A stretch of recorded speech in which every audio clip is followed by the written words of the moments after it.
Hello అండి, నేను doctor నిశ్చల Reddy, director fertility consultant, ఏకం fertility and women hospital, Gandipet main road, Hyderabad. ఇప్పుడు మనం ఐవీఎఫ్ అనేది మనము ఎవరికి చేస్తాము, ఇది ఏ కండిషన్స్లో సజెస్ట్ చేస్తాము.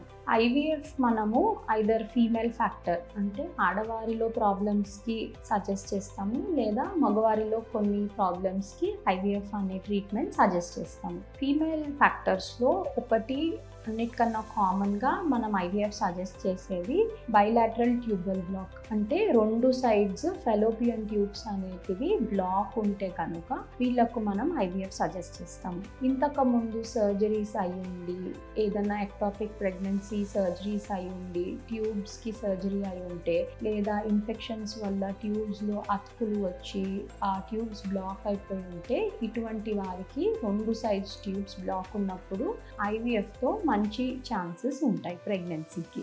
నెక్స్ట్ వచ్చేసి ఓవేరియన్ కాజెస్లో పీసీఓడి అంటే నీటి బుడగల ప్రాబ్లం ఉన్న వారికి, నార్మల్గా కన్సీవ్ కాలేకపోతున్నారు లేదా ఐయుఐ ద్వారా కన్సీవ్ కాలేకపోతున్నారు అంటే ఇటువంటి వారికి కూడా ఐవీఎఫ్లో చాలా మంచి సక్సెస్ అయ్యే ఛాన్సెస్ ఉంటాయి. మళ్ళీ నెక్స్ట్ వచ్చేసి లో ఓవేరియన్ రిజర్వ్, ఎగ్ కౌంట్ అనేది తగ్గిపోయి ఉన్నప్పుడు ఏజ్తో పాటు ఎగ్ కౌంట్ తగ్గడం అనేది మనం విన్నాము. అట్లాగే యంగ్ పేషెంట్స్లో కూడా కొన్నిసార్లు ఎగ్ కౌంట్ అనేది తక్కువ ఉంటుంది. ఇట్లా ఎగ్ రిజర్వ్ తగ్గిపోయి ఉన్నప్పుడు ఎంత తొందరగా ప్రెగ్నెన్సీ వస్తే అంత మంచిది. సో ఈ టైం వేస్ట్ కావద్దు అని ఇటువంటి పేషెంట్స్కి మనము డెఫినెట్లీ ఐవీఎఫ్ సజెస్ట్ చేస్తాము. నెక్స్ట్ వచ్చేసి ఎండోమెట్రియోసిస్లో గర్భసంచి లోపల ఉండే పొర గర్భసంచి బయట ఓవరీస్లో లేదా యూట్రస్ వెనకాల లేదా వేరే ఇతర ఆర్గన్స్లో డిపాజిట్ అయి ఉంటుంది. దీన్ని ఎండోమెట్రియోసిస్ అంటాము.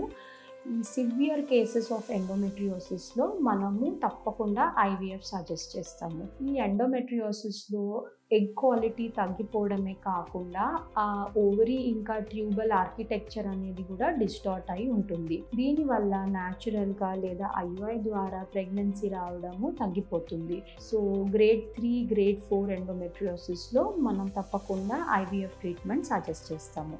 నెక్స్ట్ వచ్చేసి యూట్రైన్ ఫ్యాక్టర్స్. ఒకవేళ గర్భసంచికి ఏదైనా అబ్నార్మాలిటీ ఉంది అంటే వెరీ థిన్ ఎండోమెట్రియం లేదా మల్టిపుల్ ఫైబ్రాయిడ్స్ ఉంది, ఆ గర్భసంచిలో మనము ప్రెగ్నెన్సీ నిలవదు అని అనుకుంటే ఇటువంటి వారికి ఎప్పుడైతే సరోగసీ అవసరం ఉంటుందో ఈ కేసెస్లో కూడా ఐవీఎఫ్ అనేది సజెస్ట్ చేస్తాము. నెక్స్ట్ మేల్ ఫ్యాక్టర్, మగవాళ్ళలో స్పర్మ్ కౌంట్ చాలా తగ్గిపోయి ఉంటే అంటే ఆలిగోస్పర్మియా అంటాము, లేదా అసలు స్పర్మ్ కౌంట్ అనేది లేకపోయి ఉంటే అజోస్పర్మియా అంటాము. ఇటువంటి కేసెస్లో కూడా మనం IVF especially ICSI procedure suggest చేస్తాము.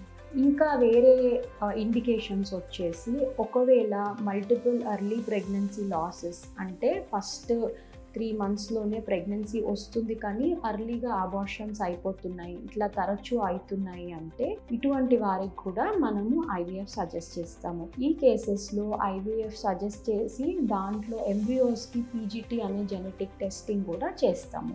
ఈ పీజీటీ అవసరం ఉన్న వేరే ఇండికేషన్స్ ఎవరికైతే జెనెటిక్ ఇష్యూస్ ఉన్నాయో ఫ్యామిలీలో, అంటే పేరెంట్స్ నుండి బేబీకి కూడా ఈ మేజర్ ఇష్యూస్ వచ్చే ఛాన్సెస్ ఉన్నాయి, లేదా ఇంతకుముందు బేబీ అబ్నార్మల్గా పుట్టి ఉంటే ఇటువంటి వాళ్ళకు ఎప్పుడైతే పీజీటీ అవసరం ఉంటుందో వీళ్ళకు కూడా ఐవీఎఫ్ అనేది చేస్తాము. నెక్స్ట్ వేరే ఇండికేషన్స్ ఫర్ ఐవీఎఫ్ వచ్చేసి ఎగ్ లేదా ఎంబ్రియో ఫ్రీజింగ్. మనము కొన్ని పేషెంట్స్లో ఎగ్ ఫ్రీజింగ్ లేదా ఎంబ్రియో ఫ్రీజింగ్ అనేది చేస్తాము. క్యాన్సర్ పేషెంట్స్లో కీమోథెరపీ లేదా రేడియేషన్కి వెళ్ళే ముందు ఆ ఎగ్ రిజర్వ్ తగ్గిపోతుంది అని ముందే అనుకొని ఆ ప్రొసీజర్ ముందే కీమో లేదా రేడియేషన్ ముందే ఎగ్ పికప్ చేసి ఎగ్స్ని ఫ్రీజ్ చేస్తాము. లేదా ఎవరైతే లేట్గా ప్రెగ్నెన్సీ ప్లాన్ చేసుకోవాలనుకుంటున్నారో వాళ్ళు కూడా యంగర్ ఏజెస్లో ఎగ్ రిజర్వేషన్ లేదా ఎగ్ ఫ్రీజింగ్ అనేది చేపించుకుంటున్నారు. ఇటువంటి కేసెస్లో కూడా మనము ఐవీఎఫ్ చేస్తాము.